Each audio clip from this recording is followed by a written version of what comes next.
Era uma tarde quente de sábado em São Paulo.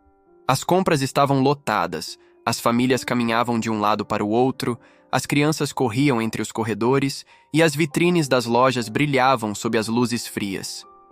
Entre as pessoas que circulavam, por ali estava Carlos, um homem negro de 32 anos, vestido com um jeans simples, uma camiseta preta e um tênis gasto, mas limpo. Ele tinha acabado de sair do trabalho e decidiu passar na loja de eletrônicos para dar uma olhada em um fone de ouvido novo.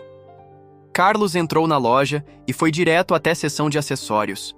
Os fones ficaram expostos em uma prateleira de vidro, com os preços visíveis ao lado.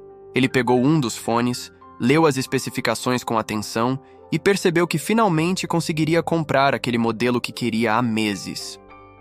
Enquanto Carlos analisava o fone, um dos vendedores da loja, um jovem de cabelos loiros e uniforme, impecável, começou a observá-lo de longe com um olhar desconfiado.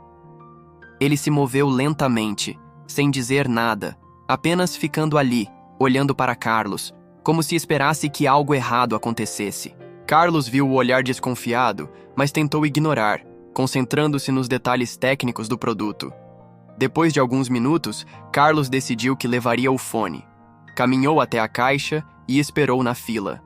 Quando chegou sua vez, coloquei o fone sobre o balcão e convidei ao atendente, que o cumprimentou educadamente.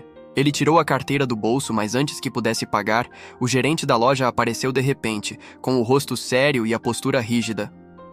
"Só um minuto, senhor", disse o gerente com um tom frio. Carlos franziu o senho.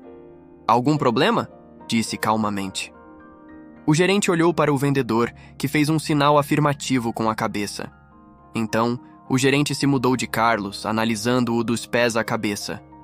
"Temos um protocolo de segurança para seguir. Preciso que o senhor esvazie seus bolsos." Carlos ficou paralisado por alguns segundos. "Como é?"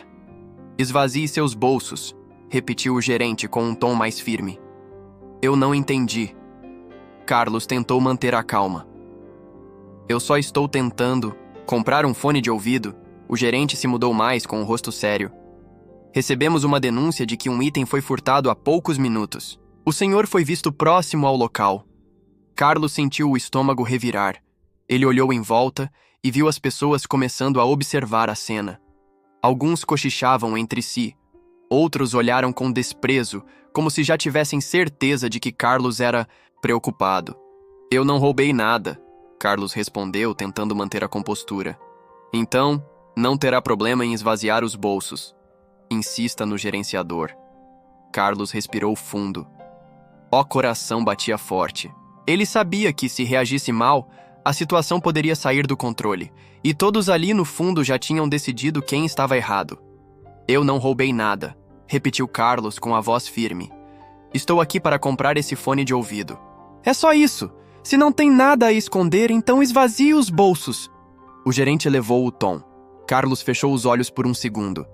Ele colocou lentamente a carteira sobre o balcão e virou os bolsos para fora.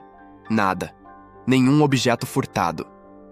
"Satisfeito?", perguntou ele, mantendo o olhar fixo no gerente. O gerente sugeriu de lado, mas antes que pudesse responder, uma voz feminina soou atrás deles. "Algum problema aqui?" Carlos virou-se e viu uma mulher elegante, bem vestida, com um crachá dourado suspenso no pescoço. Era a diretora-geral da loja. "Esse homem foi acusado de roubo", disse o gerente com confiança. "É mesmo?" A diretora declarou uma sobrancelha.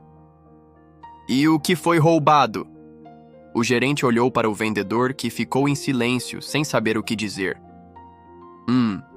Fone de ouvido", disse o gerente hesitante. "Certo", disse a diretora. "E vocês? Tem provas disso?" O gerente ficou em silêncio. "Eu quero. Tem provas?" "Recebemos uma denúncia", com intenção específica do gerente. "De quem?" insistiu na diretora. O vendedor abaixou a cabeça. "Nenhuma denúncia", disse o gerente finalmente com a voz baixa. "Então, o senhor acusou um cliente sem nenhuma prova?" E ainda o exposto dessa maneira diante de todos os outros clientes, o gerente engoliu seco. A direção se virou para Carlos. "Senhor, eu peço desculpas pelo que aconteceu. Essa situação foi inaceitável." Carlos respirou fundo, sem saber o que dizer. Eu só queria comprar um fone, disse ele com um sorriso triste. E é exatamente isso que o senhor vai fazer, disse a diretora. Ela pegou o fone de ouvido no balcão e entregou a Carlos. Este fone é por conta da loja, como um pedido de desculpas pelo ocorrido. Carlos hesitou por um instante, mas aceitou. Obrigado. A diretora voltou para o gerente. E você está demitido, disse ela com frieza. O quê? O gerente arregalou os olhos. O racismo não será tolerado nesta loja. Nunca mais. O gerente ficou sem fato, enquanto o vendedor assistiu, pálido, sem dizer uma palavra. Carlos saiu da loja com o fone nas mãos, sentindo um misto de rompimento e revolta. A injustiça do momento ainda pesava em seu peito, mas, pelo menos naquele dia, o preconceito não venceu.